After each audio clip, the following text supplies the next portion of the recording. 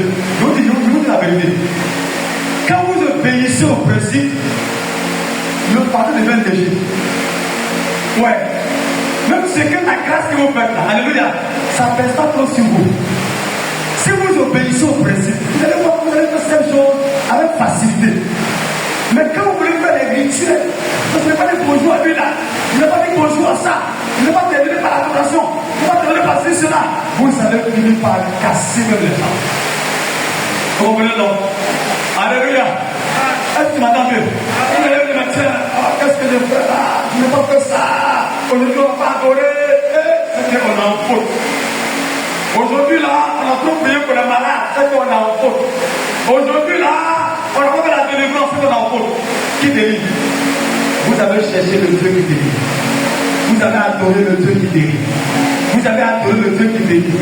Il n'a pas besoin de faire des cérémonies de tapage si c'est un Dieu pour qu'il puisse comprendre. Il n'est pas aussi bien. Alléluia.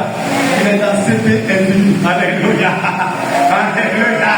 C'est lui le connaisseur, le connaisseur, le connaisseur, le connaisseur. Et d'ailleurs, c'est lui qui vous a instruit. Donc vous ne venez pas devant Dieu pour faire connaître Dieu. Remarquez, vous ne venez pas devant Dieu pour faire connaître Dieu certaines choses vous concernant. Vous venez devant Dieu comme un expert déjà. et vous relatez ce que vous savez, que vous dites à Dieu, c'est lui qui sait toutes choses. Alléluia. Gloire à Jésus. Vous ne venez pas devant Dieu pour l'informer. Vous venez devant Dieu pour lui rendre compte. Alléluia. De ce qu'il vous a dit de faire. Amen. Il aime ça. Il n'a pas pour l'information. Non, mon mari là, il est parti dans... Non, Dieu sait déjà. Gloire à Jésus. Dieu, tu sais que mon mari là, c'est qu'il fait. Tu le sais déjà. Voilà ce qu'il m'a dit hier. Toi, tu le sais déjà. Papa, je sais que tu as un plan pour lui. Donc, puisque tu as un plan pour lui, là, moi, je t'attends déjà. Oui, je t'adore pour ton mari. Je t'adore. Ah là là là, quand Dieu voit ça, il me connaît trop, hein. Alléluia. Alléluia. Il sait que j'ai ce moyen-là. Il sait que j'ai tout. Donc, puisqu'il sait que j'ai tout, là, qu'est-ce qu'il reste à pouvoir faire? Il faut le payer tout simplement. Gloire à Jésus. Je dis gloire à Jésus. Pour te dire, il faut prier. Il faut dire les choses. Souvent, tu prends la Bible. Tu lis. Tu veux faire 2 chapitres. Mais quand tu es engagé par le fardeau, tu joues. Comme tu as dit que tu vas lire chaque jour 2 chapitres, c'est une obligation chaque jour. Le principe, c'est que tu obéis à la famille. Souvent, tu prends 10 chapitres. Alléluia. C'est l'esprit de bloc. Où tu prends les 2 chapitres et tu as encore envie une soir. Continue. Parce que souvent, quand tu t'arrêtes sur la règle, amen, ce n'est pas conduit par le Saint-Esprit. Souvent, tu te fais déborder. Souvent, tu n'arrives pas. Alléluia. Pour que le jour où tu n'arrives pas, là, ce qui est débordé, là, tu prends ça pour combler la coupe. Le jour, ça n'a pas pris. Tu m'entends bien? Tu n'es pas que le même. Tu es une personne. Et dans une personne, tu peux avoir des manques. Alors, même le message, on ne le prêche pas tout. Les messages de Jésus ont été entrecoupés. Souvent, si les sages, aujourd'hui, Jésus, je trouvais devant eux, ils avaient corrigé le message de Jésus.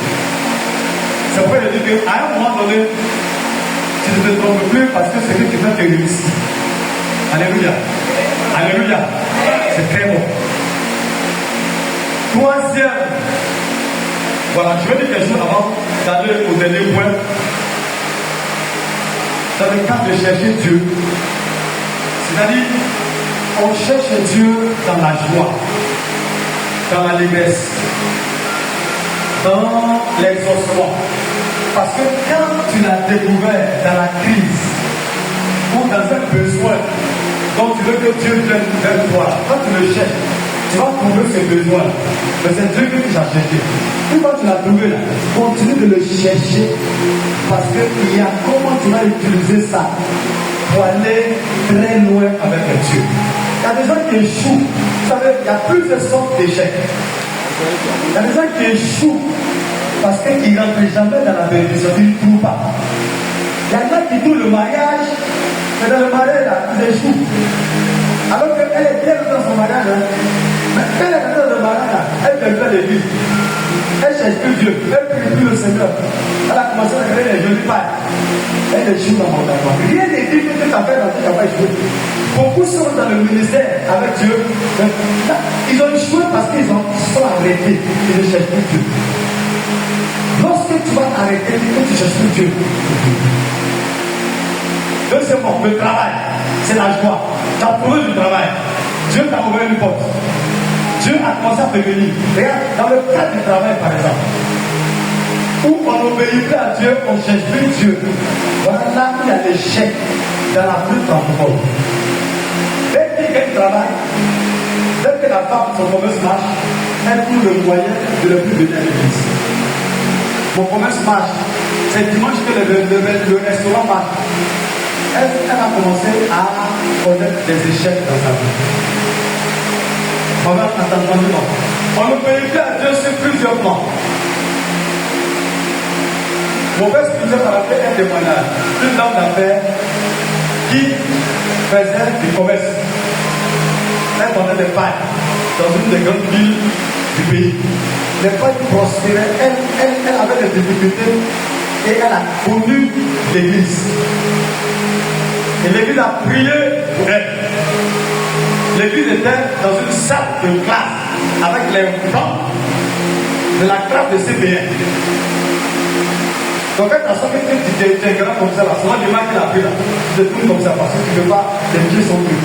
Donc et là, Dieu a commencé à la bénir par la prière de l'homme de Dieu. Et quand Dieu l'a béni, elle a eu un magasin. Elle a racheté un autre magasin. Elle venait maintenant prendre des quantités de colis.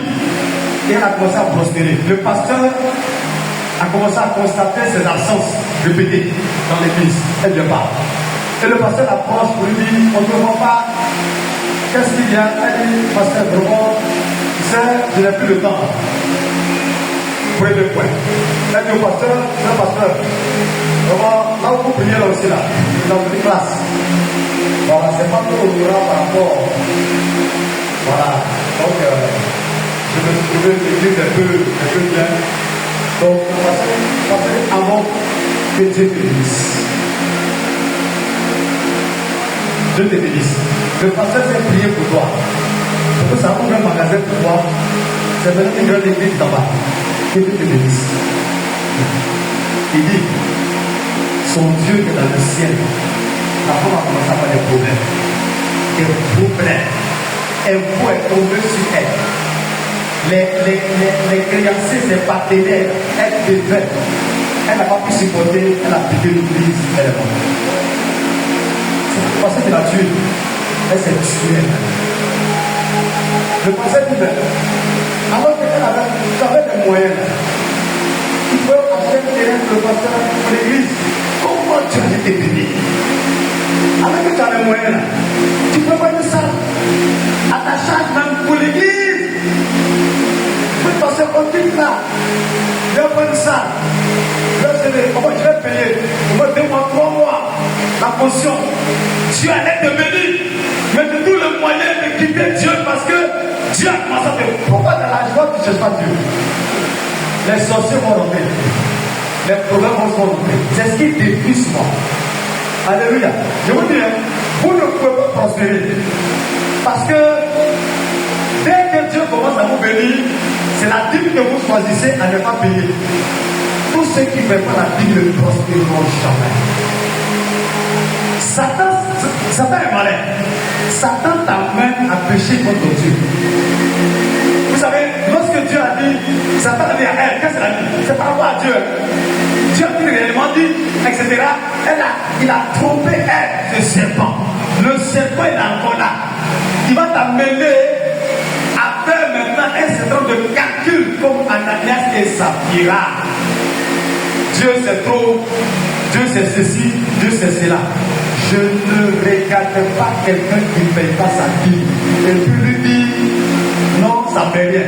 Ça c'est moi qui te dis. Mais tu es face à un désordre parce que tu veux. La dîme c'est pas quelque chose, mais la dîme c'est l'obéissance à Dieu par rapport à ton argent. Dans ton argent, la fois tu peux payer à Dieu, tu ne fais pas la dîme.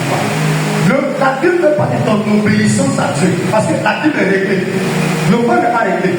Le point que tu donnes, c'est libéral. Mais la dîme, la quantité, c'est ce qu'il faut faire. C'est la loi. Donc la loi, tout ce qui est loi fait partie de l'obéissance. Lorsque je paye l'impôt foncier, j'ai obéi au principe. Et cet document là-bas me défend. Lorsque les gens devront faire le contrôle dans le quartier, le fait que je paye impôt, c'est que je suis un contributeur. Alléluia. De la nation. Ne vous faites pas prendre au piège. L'économie de ta dîme ne pourra pas t'élever. L'économie de ta dîme ne pourra pas être l'occasion. Il faut continuer d'écouter ceux.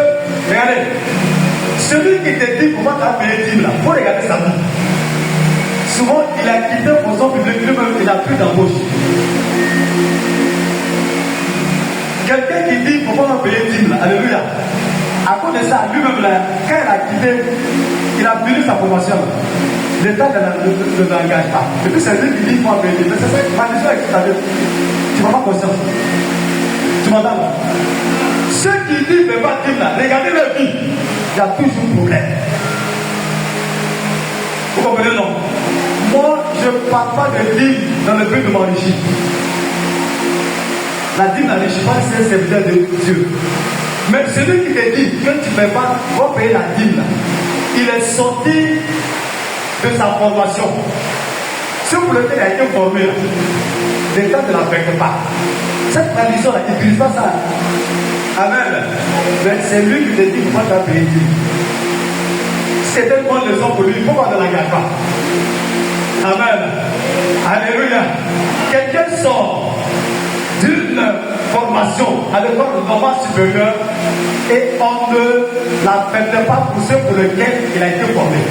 Et c'est lui qui dit, c'est vous qui donnez les livres au pasteur. Mais le pasteur est ici, lui déjà, il ne prospère pas. Parce que ta vie était bloquée par une désobéissance. Amen. Amen. Oui, cette désobéissance-là, certains sont stériles à cause d'une désobéissance. Leur vie est bloquée à cause leur vie de prospérité est bloquée à cause d'une désobéissance. Si tu n'obéis pas, ça sera toi. Le moment de joie, on n'obéit plus à Dieu, on cherche plus Dieu. Vous comprenez, non?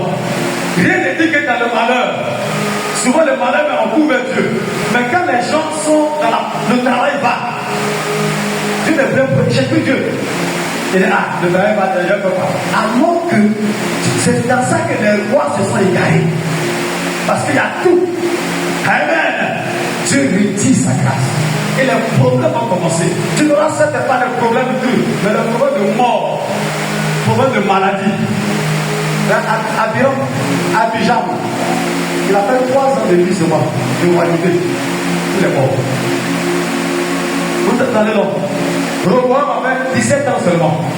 Il est mort. Parce qu'il n'a pas cherché Dieu.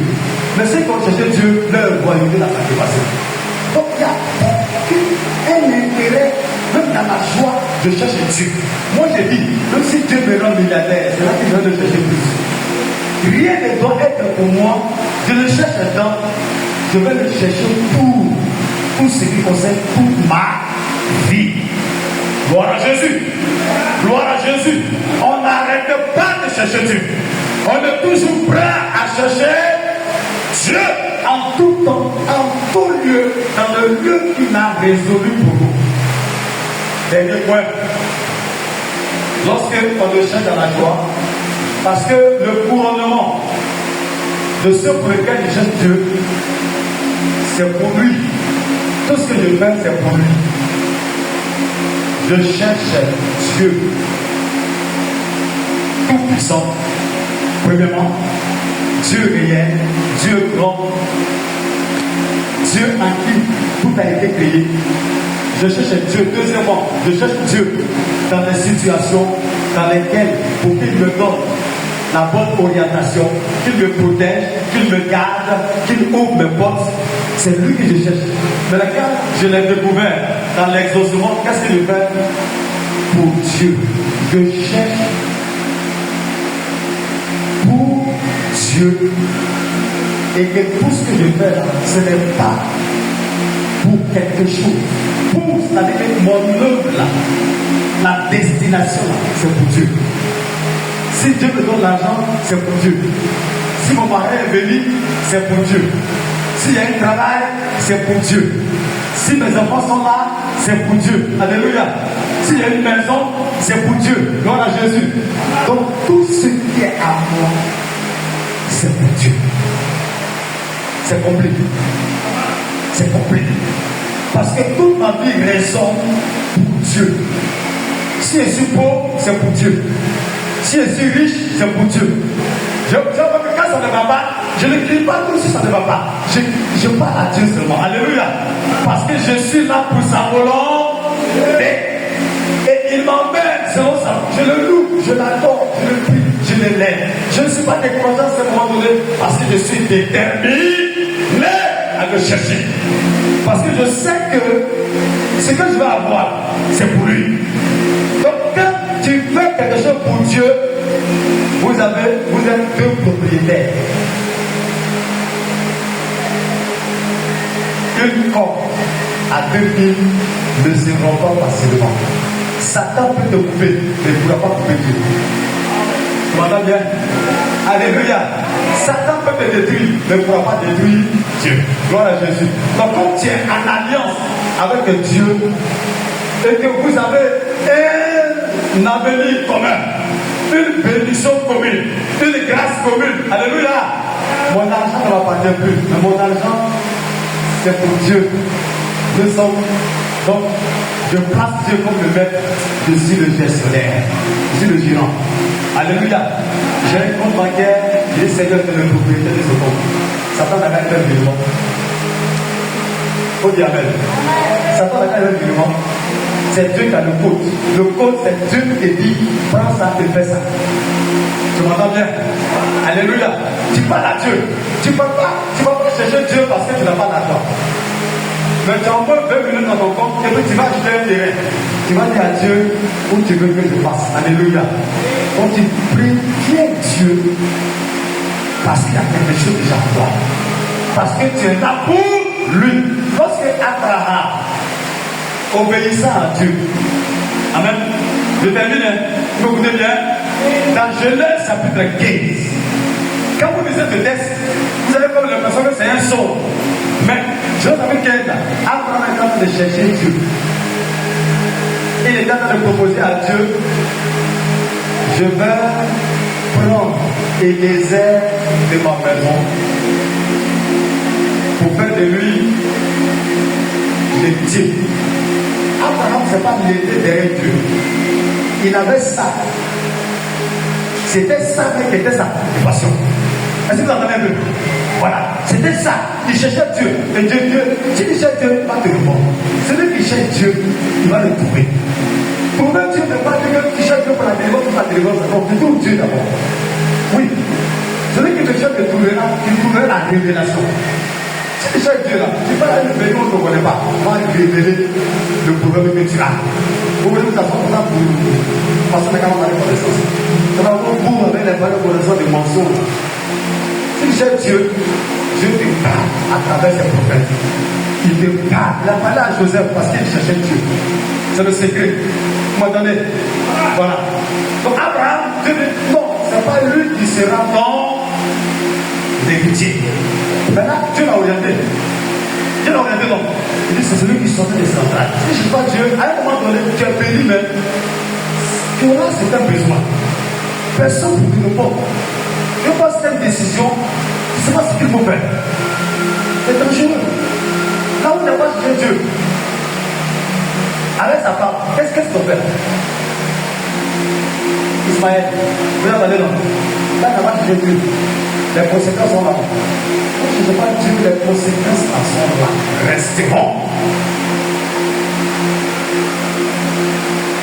Et Dieu dit à Abraham, et puis Abraham dit à Dieu, comment je vais savoir? Dans le verset 8, il dit, comment je saurai que ce que tu es en train de me dire là, c'est vrai? Comment saurais-je que tout ce que tu es en train de me dire est vraiment, je vais posséder ce pays-là et je vais avoir un enfant qui sont de mes entrailles? Dieu dit à Abraham, prends une génisse de 3 ans, un bébé de 3 ans, un chien, des pouturelles, va te limoner. Alléluia. Vous savez ce principe-là? Quand tout est pour Dieu, c'est bon. Quand tout appartient à Dieu, là, alléluia. Alléluia. Non, c'est meilleur. Dieu te bénit. Dieu ne te bénit pas parce que pour le moment, tout ne lui appartient pas encore. Alléluia. Tout ce que Dieu bénit là, alléluia. Et que si tu dois aller à la chasse pour trouver le gibier, et que tu n'as pas eu, c'est comment? Tout ce que Dieu te donne là, il y a aussi fait les sacrifices et la préparation. C'est-à-dire qu'il dit Dieu m'a béni, c'est mon argent. Mais bétail là, c'est pas pour dire, c'est pas grave, non. Mais Dieu dit, va me sacrifier ça. Pour le compte là, t'as pour Dieu dedans. Ton compte bancaire là, tu as pour Dieu dedans. Non. Si tu fais l'erreur d'aller ouvrir un compte bancaire, ça c'est pour Dieu. Vous avez choisi le revenu de séparation de Dieu. Satan va t'attaquer. Est-ce que tu m'entends bien? Tu fais de l'heure, non, je donne quel pourcent seulement à Dieu, ou tel autre pourcent pour Dieu. Autant dit, je fais seulement la dîme, ça là c'est fini. Amen. C'est-à-dire que tu as pris l'initiative de dire à Dieu, on ne sait pas nos biens. Alléluia. Non, Dieu et moi, vous avez un bien commun. Ce qui te donne là, tu ne peux pas gérer l'argent de Dieu. Mais parce que Dieu, tu donnes à Dieu, que Dieu te fait gérant. Alléluia. C'est bien qu'il t'a donné. Tu gères ça. Et il doit se servir aussi. Il y a des moments où tu veux tuer pour manger tes enfants. Amen. Il y a des moments où tu veux prendre pour les caleçons de tes enfants. Il y a des moments où tu veux prendre pour mettre tes enfants à l'école. Alléluia. Il y a des moments où tu dis aussi prends ça pour mon église. Attends le Saint-Esprit. Ah oui, cherche Dieu pour lui. Pour lui. Oui.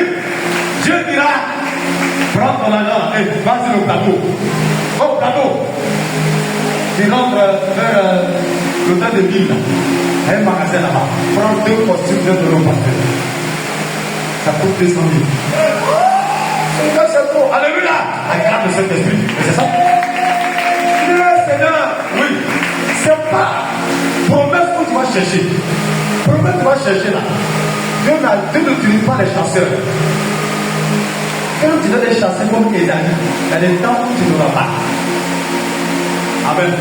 Actuellement, quand on est parlé de la moisson, la moisson, on est tous comme à la chasse. Mais s'il y avait des gens qui étaient des éleveurs, il aurait prévu que tu vas envoyer dans le Seigneur sans c'est-à-dire que éleveurs d'entreprise. L'église est bénie lorsque les enfants de l'église sont des gens qui ont dans leur ferme, dans leur banque, des jetons, des billets de banque là-bas. Où Dieu dirait qu'on prend quel million de banque. Tu m'entends bien? Alléluia. Mais quand on va dire, on fait moisson, tu as compris, nous sommes dans le temps de la chasse. Seigneur, donne-moi, on n'est pas efficace quand on chasse. Alléluia. Comme sont les chasseurs, on a lancé la moisson là. Tout le monde a la chasse. Seigneur, j'y viens là. Seigneur, si tu me donnes, si tu me donnes, c'est pas efficace. Dieu a dit à Abraham, prends le bélier qui est dans ta peine. Prends le tapis qui est là-bas. Prends les pigeons que tu élèves là. À quelques minutes, c'est venu. Ce sont les terres comme ça là. Depuis le temps où on a lancé ma fille là, ça serait bien là. C'est parce qu'on n'a pas, on a la chasse. Sinon, ce sont les terres. Alléluia. Il y a des moments où cette église viendra un temps où quand on va lancer un appel comme ça, 10 millions va rentrer. Oui, ça va rentrer. Yes. Ce n'est pas qu'on va prier, Seigneur, donne-moi. On ira faire l'opération. Tu prendras ton chéquier, tu mettras, allez, ici, 2 millions, parce que tu ne vas pas en banque. C'est ça qui marche, c'est ça qui marche. On va chercher Dieu dans ce domaine, on va le trouver. Alléluia.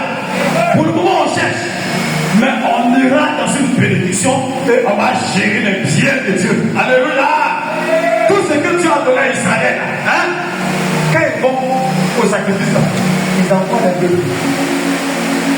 Ils envoient tout ce qu'ils avaient pour adorer Dieu avec ça. Alléluia. Oui, alléluia. Donc, frère, tout ce qu'ils avaient appartenant aussi à Dieu. Les gens ont payé les comptes. Non, ça là c'est mon compte. Ça c'est pour faire ça. Ça là, quand je vais faire ça là, Dieu dit chercher premièrement le royaume et la justice de Dieu, et toutes ces choses vous seront données par-dessus. Cherchons l'Éternel. Si tu cherches Dieu dans le principe d'obéissance, tu vas voir que certaines choses sont vraiment clarifiées. Alléluia. Alléluia. Je le prends. Je ne prie pas. Je ne peux pas garder quelqu'un sur la base de la foi du régime chasseur. La foi du régime chasseur est un régime de pauvreté dans l'église. Retenez ces mots de fin. La foi d'un régime chasseur est un régime de laisserait les enfants de la pauvreté dans la misère. Dieu nous permet d'avoir la foi du régime de l'élevage. Ce qui constitue pour nous être des entrepreneurs. Alléluia. Des investisseurs. Là où on a certains bétails de millions dans le compte. Alléluia. On peut les prendre à tout moment pour venir servir notre Dieu. Gloire à Jésus. Alléluia. On ne l'a pas fait. C'est un sacrifice. Cherchez pas tous les moyens. Parce que le gibier qui est en brousse, il ne t'appartient pas. Amen. Amen. Ce qui est dans ta maison, quand tu veux l'attraper, tu peux l'attraper à tout moment. Soyons des propriétaires de gibier. Gloire à Jésus. Et nous devons faire croître notre gibier économique. Amen. Si nous cherchons Dieu pour cela, il nous accordera, il nous bénira, il nous donnera la supériorité, il nous donnera le marché, il nous donnera tout ce qu'on a, il nous donnera les secteurs d'activité. Alléluia. Il te bénira.